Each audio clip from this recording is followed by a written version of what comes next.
Happy Monday, everyone. In this video today, I'm going to be sharing with you information on how to feel really comfortable and confident when you are sharing information about you when you first meet someone new. I'm Gail Bates, CEO of MyMentorBiz.com, and I help leaders grow $1 million teams in direct sales. And this is what I call the Monday Minute Team Building Tip. So what you're learning today, as I would love it if you have a team, that you take this information and you share with them. This is a 4-week video series, and you share with them this series on really how to become confident in connecting and getting quality leads to expand your business.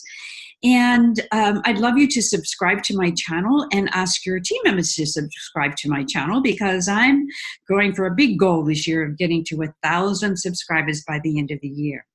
Okay, so what I'm sharing with you actually is what I call the 4 I's of how to connect and get quality leads.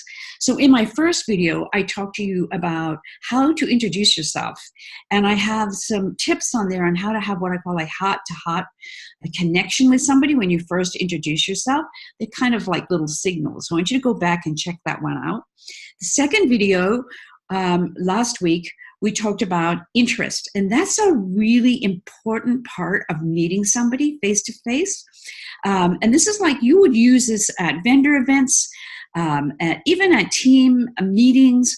It's a really great way, and even at social events I use this specific way of being interested in them, and ways to be interested in them by asking specific questions, because the more interested you become in them, the more interested they become in you. That's the way it works. And once you learn this technique, you're going to see a lot of expansion in your business and a lot of new quality leads coming your way. So today we're talking about information, how to share your information. You've introduced yourself. You have now gotten information about them, so you know a little bit more about them. They're becoming more interested in you. Now it's time. They've said, well, what do you do, Gail?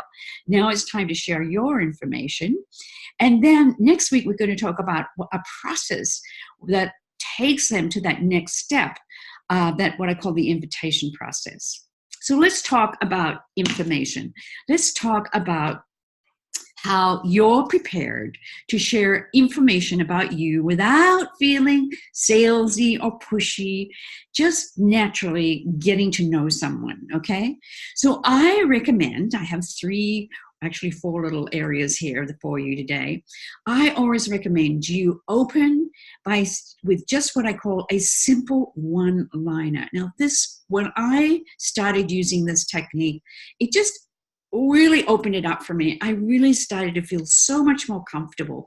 I wasn't worried about how am I going to say something. And I've seen so many people really overdo it. They kind of like sharing all this information coming out in 10, 20 sentences, and nobody's listening.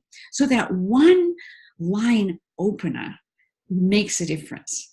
So I simply would say, well, I own my own fashion business. Now, if you're in the skincare business, you could say, I own my own skincare business, or my own home-based fashion business. That's what I would say. And what that does, it prompts people to ask you more questions.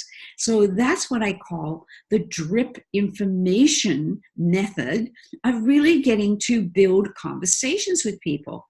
So they might say to me, well, gosh, what kind of fashions? Do you design your own?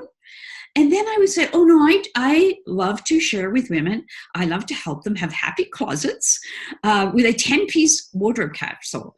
It's a really fun thing that I do with about 5 to 6 women at their home or at my home. So I'm kind of sharing with them about how my parties work, okay? And they keep asking me more questions. Well, tell me a little bit more about that. What happens at these events? And so that is how I'm dripping out information, and the conversation's going back and forth. And that's when that happens, you're deepening the relationship. And as you deepen the relationship, you're really developing a friendship, okay? Because now You have learned more about her because you went and you asked more questions. You were interested in her first. Now she's interested in you. Now you've got this conversation going back and forth, okay? Next, you're feeling comfortable. This is a new lead for you. This person is really somebody you want to see your fashions or your products. So then you take them to the next step, to what I call invite them to an event. And that's a process I'm going to share with you on our next video. So I hope this has been helpful for you today. And my call to action to you today is, number one, please subscribe to my channel. Number two, I really want you to learn this important skill. So go back over the first two videos, okay? And really get that 1, 2, 3, 4. Well, right now it's the 1, 2, 3. Just the introduction, okay? Learn about that introduction. Learn about the interest, because this is really crucial. Take the information I shared with you today about how you're going to be comfortable in sharing your information. And next week, we're going to really talk to you about a process that's going to really lead to you getting a new quality lead. So that's my call to action for you today. Go back over those first two videos, because when you start connecting with people and people that you've just met for the first time and really building that relationship and deepening that relationship and turning it into a friendship so that they're willing to come to an event that you invite them to, that's when you're going to really expand your business with quality leads. Have a great Monday, everyone.